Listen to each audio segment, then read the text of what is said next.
Hi, Church on Mill. We're thinking together in these Jesus is Better videos about issues from the book of Philippians. And another really interesting thing that comes up in chapter 1, verse 27, it says this: "Only let your manner of life be worthy of the gospel of Jesus Christ, so that whether I come or see you and am absent, I hear that you are standing firm in one spirit, with one mind, striving side by side for the faith of the gospel."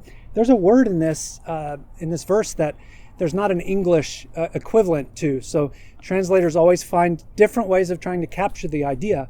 But essentially what he's describing in the first part of that verse is, only let your manner of life be worthy, or be a citizen of the kingdom, acting in accordance with the rules of the kingdom. It's kind of a tough idea, but essentially what he's getting at to help us grasp this is, we live on earth, but we're citizens of the kingdom of heaven.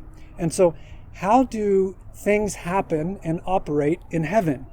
Well, that's the way God would have us who know him, we Christians here on earth, behave and act today. We would act as citizens worthy of the kingdom of heaven. Not because that's how you get in, but because God has placed us in through Jesus Christ's death and resurrection.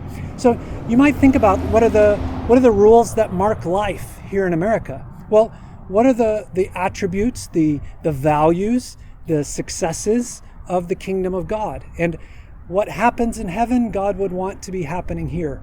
Mainly, you could think about that from the standpoint of love, joy, peace, patience, kindness, goodness, gentleness, faithfulness, and self-control. Look today for how, as a believer relying on God, your life could be marked by those traits, those fruits of the Spirit. For that's living as a citizen worthy of the kingdom of God. And that's what's possible because Christ is in us. And Christ is continually improving who we are by means of the Spirit.